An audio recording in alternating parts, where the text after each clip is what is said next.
Hello friends, ഇന്നത്തെ നമ്മുടെ video ടൈമിനെ കുറിച്ചാണ്. അതായത് എങ്ങനെ നമുക്ക് ജർമ്മനിൽ ടൈം പറയാനാണ് നോക്കുന്നത്. ടൈം നമുക്ക് രണ്ട് രീതിയിലാണ് ഇവിടെ ഉള്ളത്. ഒന്ന് ഒഫീഷ്യലൈസ് ആയിട്ടും രണ്ട് ഇൻഒഫീഷ്യലൈസ് ആയിട്ടും. ഒഫീഷ്യലൈസ് ആയിട്ട് എന്ന് പറഞ്ഞാൽ ഒഫീഷ്യൽ ടൈം, അതായത് അത് 24 മണിക്കൂർ എന്ന രീതിയിലുള്ള ഫോർമാറ്റ് ആയിരിക്കും. ഇൻഒഫീഷ്യൽ എന്ന് പറഞ്ഞു കഴിഞ്ഞാൽ അത് സാധാ 12 മണിക്കൂർ, നമ്മളുടെ ഇവിടുത്തെ പോലൊക്കെ തന്നെ. ഓക്കെ, അപ്പം നമുക്ക് വീഡിയോയിലേക്ക് പോകാം. നിങ്ങൾ സ്കിപ്പ് ചെയ്യാതെ തന്നെ വീഡിയോ ഫുള്ളായിട്ട് തന്നെ കാണുക. വളരെ എളുപ്പം തന്നെ പഠിക്കാൻ പറ്റും. സിമ്പിളായിട്ടാണ് ഞാൻ ഈ വീഡിയോയിൽ നിങ്ങൾക്ക് ടൈം എങ്ങനെ നമുക്ക് പറയാമെന്ന് പറഞ്ഞുതരാൻ പോകാം. ഓക്കെ, ഫസ്റ്റ് തന്നെ what is time, what time is അങ്ങനെയൊക്കെ നമുക്ക് ചോദിക്കും. എന്താ സമയം, എത്ര സമയം എന്നൊക്കെ ചോദിക്കും. അത് നമ്മൾ ജർമ്മനിൽ വരുമ്പം വി സ്പെയ്ഡ് ഈസ് ദസ് അല്ലെങ്കിൽ we feel over is thus. അപ്പം നമ്മൾ ആൻസർ പറയും എസ് ഈസ് എന്ന് പറഞ്ഞിട്ട് എത്രയാണോ സമയം അത് പറയുക. ഓക്കെ, ഇപ്പോൾ ഒരു എക്സാമ്പിൾ ഇവിടെ കൊടുത്തേക്കുന്നത് എസ് ഈസ് സ്വൈ ഉവർ. ഓക്കെ, അപ്പോൾ അതുപോലെ തന്നെ നമ്മൾ ഓരോ നമ്പേഴ്സിന് അതനുസരിച്ചാണ് വരുന്നത്.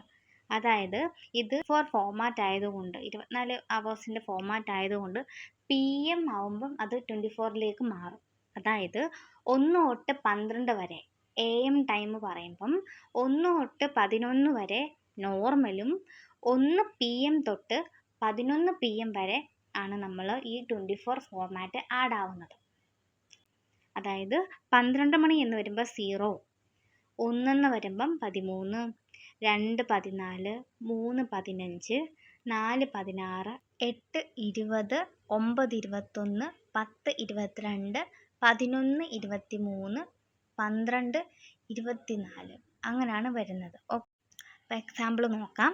ഇവിടെ 5 മണിയാണ് ആദ്യം കൊടുത്തിരിക്കുന്നത്. 5 മണി അത് എ എം, 5 മണി എ എം ആണ് പറഞ്ഞിരിക്കുന്നത്. അപ്പം 5 ഉവർ.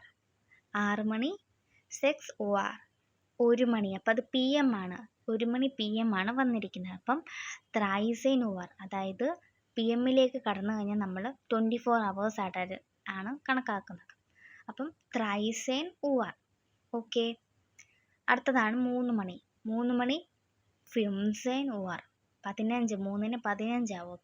അപ്പം 15 ഉവർ. 9 മണി ആവുമ്പം 21 ആവുമല്ലോ. അപ്പം ആ 1 ആണ് നമ്മൾ ആദ്യം എഴുതത്തുള്ളൂ, അത് കഴിഞ്ഞാണ് 20, പിന്നെ ഉവർ ആഡ് ചെയ്യും. അപ്പം 21 ഉവർ. അടുത്തത് 12 മണി എ എം ആണ്. 12 മണി എ എം ആകുമ്പം 0 ഉവർ എന്നാണ് പറയുന്നത്. അടുത്തതാണ് 7:50 AM, അതായത് 7:15. 7:15 എന്ന് വരുമ്പോഴത്തേനും 7-ന് നമ്മൾ ആദ്യം പറഞ്ഞ് നിർത്തും 7 ഉവർ. ഓക്കെ, എന്നിട്ടാണ് അത് 7 മണി എന്നുള്ളത് ആദ്യം നമ്മൾ പറഞ്ഞു നിർത്തും 7 ഉവർ. അത് കഴിഞ്ഞ് 15 കൂടെ കഴിഞ്ഞു. അപ്പോൾ 15 എന്നുള്ളത് എങ്ങനെ പറയും, 15 എന്ന് പറയും. അടുത്തതാണ് 7:20 AM. 7:20 AM-നെ നമ്മൾ 7 എന്ന് 7-നെ നമ്മൾ 7 ആദ്യമേ പറഞ്ഞു നിർത്തും 7 ഉവർ. അത് കഴിഞ്ഞ് 20 ആണ്, 20-നെ 20 എന്ന് പറയും 7 ഉവർ 20. അടുത്തതാണ് 8:58, അതായത് 8:58 പി എം ആണ്. പി എം ആയതുകൊണ്ട് 24 അവേഴ്സിലേക്ക് കൺവേർട്ട് ആവും. അപ്പം പി എം 8 എന്നുള്ളത് എത്രയാണ്, 20 ആണ്. അപ്പം 20 ആദ്യം എഴുതും 20 ഉവർ. അത് കഴിഞ്ഞ് 58 എന്നുള്ളത് എഴുതും 58. അപ്പം 8:58 എന്ന് പറയുമ്പം 20 ഉവർ 58.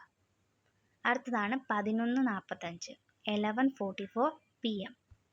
അത് വരുന്നത് 23, അതായത് 23 ആണ് 11. അത് ആദ്യമേ നമ്മൾ പറയും 11 ഉവർ എന്ന് പറയും 23 ഉവർ.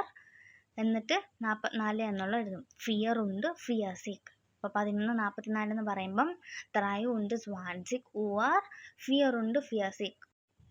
അടുത്തതാണ് 6:38 AM. അപ്പം 6-നെ നമ്മൾ എ എം ആയതുകൊണ്ട് 6 അതേപടി 6 ഉവർ 38 38. അടുത്തതാണ് 6:38 PM. പി എം വരുമ്പോഴത്തേനും 18 ഉവർ, അതായത് എന്താണ് 18 ആണ് 6. അപ്പം 18 ഉവർ എന്ന് പറഞ്ഞ് നിർത്തിയിട്ട് 38. അപ്പോൾ ഇത്രേ ഉള്ളൂ. പി എം ആണെങ്കിൽ നമ്മൾ 24 അവേഴ്സിലേക്ക് കൺവേർട്ട് ആക്കും. എ എം ആണെങ്കിൽ സാധാ രീതിയിൽ തന്നെ നമ്മൾ ടൈം പറഞ്ഞു പോകും. ഓക്കെ, അപ്പോൾ ഇതിവിടെ ഒരു ക്വസ്റ്റ്യൻ ഞാൻ തരാം. 23 ഉവർ 10. അപ്പം ഇതിൻ്റെ ആൻസർ നിങ്ങൾ കമൻറ്റ് ചെയ്യുക. അപ്പോൾ ഇത്രേ ഉള്ളൂ ഇന്നത്തെ വീഡിയോ. ഈ വീഡിയോ നിങ്ങൾക്ക് ഇഷ്ടപ്പെടുവാണെങ്കിൽ ലൈക്ക് ചെയ്തും സബ്സ്ക്രൈബ് ചെയ്തും സപ്പോർട്ട് ചെയ്യുക. അതുപോലെ നിങ്ങളുടെ അഭിപ്രായങ്ങളും ഡൗട്ടുകളും കമൻറ്റ് ചെയ്യുക. ചൂസ്.